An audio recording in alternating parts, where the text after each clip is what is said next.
জীবনে কত রকমের মানুষ দেখলাম, অনেক মানুষের সাথে পরিচয় হলো, কথা হলো, কত পরিচিত মানুষের চেহারাও ভুলে গেছি হয়তো।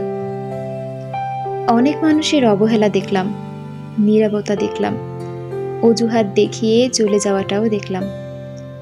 এইসব কোনো কিছুই এখন আর অস্বাভাবিক লাগে না। যে যার নিজের মতো করে আসে, পরিচিত হয়, মায়া বাড়ায়, আবার নিজের মতো করে নিজের রাস্তা মতো চলে যায়। মাঝপথে কারণ ছাড়া হারিয়ে যাওয়ার ব্যাপারটা এখন আর আমাকে ভাবায় না, কারণ আমি জানি কেউ চিরস্থায়ী হয়ে আসে না, আর যারা আসে তারা কখনো হারায় না।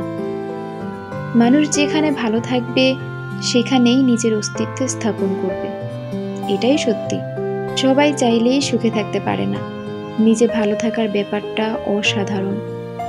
যার সাথে যতটুকু পথ পাড়ি দেওয়া তকদিরে আছে, সে ততটুকু রাস্তাই অতিক্রম করবে। তাই এখন আর কারো থেকে যাওয়া বা হারিয়ে যাওয়াতে আশ্চর্য হই না।